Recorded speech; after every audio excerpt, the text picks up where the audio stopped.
Hello, dear friends. It's me again, Alexian, your storyteller, wizard, and faithful friend. Today, you are in for a special treat, a journey to a school of magic. You probably know that in various magical worlds, there are the most amazing schools of magic, each with its own secrets, traditions, and wonders. But today, our tour will take us to a very special school where I have many friends and acquaintances. It's the Hogwarts School of Witchcraft and Wizardry. It exists in the world created by the wonderful author J.K. Rowling. But for us, nothing is impossible, and we will magically transport ourselves to this world of wonders.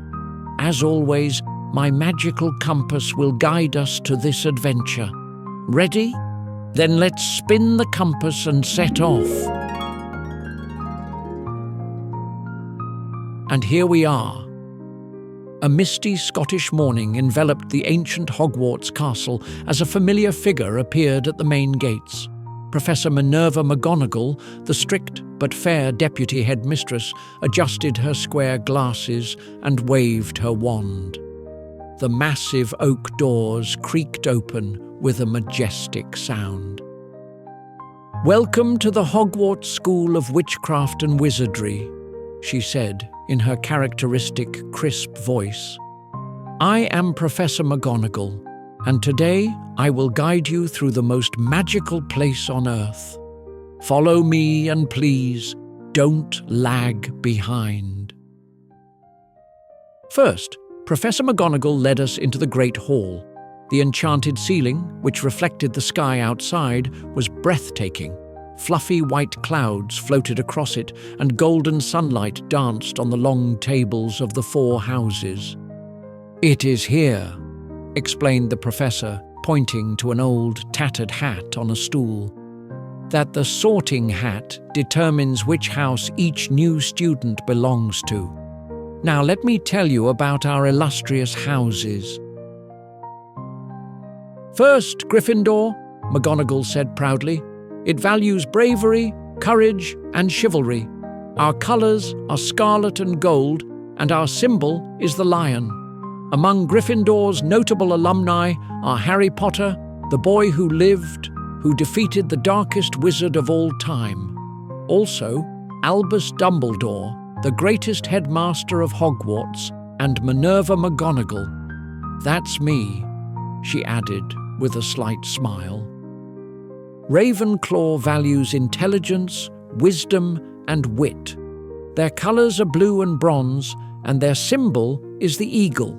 Luna Lovegood, a quirky but incredibly insightful and skilled witch, was a Ravenclaw, as was Cho Chang and many talented inventors and magical researchers. Hufflepuff treasures fairness, patience, and loyalty. Yellow and black are their colours, and their symbol is the badger. Cedric Diggory, the noble champion of the Triwizard Tournament, was a Hufflepuff. So was Newt Scamander, the famous Magi-zoologist and author of Fantastic Beasts and Where to Find Them. And finally, Slytherin, a house for the ambitious, cunning, and resourceful. Green and silver are their colours, and their symbol is the serpent. Severus Snape, despite all his flaws, was one of the bravest people I've ever known. And Horace Slughorn, a brilliant potions master and mentor to many generations of witches and wizards, was also a Slytherin. But now we leave the Great Hall. "Follow me," said Professor McGonagall, leading us to the famous Moven staircases. "Be careful," she warned as one of the staircases began to shift. The staircases at Hogwarts have a mind of their own. Some steps are trick steps, and others creak if you step on them on a Friday. We walked through the corridors and arrived at the library, where Madame Pince was keeping a watchful eye on order. Thousands of books on magic are stored here, McGonagall whispered. And over there, behind the chains, is the restricted section, containing books on the dark arts. Access is strictly limited. And this, she said, stopping in front of a blank wall on the 7th floor, is the room of requirement. It only appears to those who truly need it. Walk past the wall 3 times, thinking about what you need, and the room will materialize. Now, I want to show you something special, said McGonagall, leading us through the grand doors to the castle grounds. On the lawn, we saw graceful unicorns shimmering in the sunlight, their snowy white manes glinting with silver. Near the gamekeeper's hut, Kneazles, fluffy, intelligent, and friendly creatures, were playfully bounding around, curiously watching us with their large eyes. In the sky, an owl was circling, carrying a letter in its beak. "That's Hagrid, our gamekeeper and care of magical creatures, Professor," said McGonagall, pointing to a tall, bearded man waving at us. A man of the kindest heart, though his idea of cute creatures can sometimes be unconventional. Hagrid approached us with a smile and showed us a small hippogriff which bowed politely to each of us. As the sun began to set, Professor McGonagall led us back to the Great Hall. "Our tour is coming to an end," she said.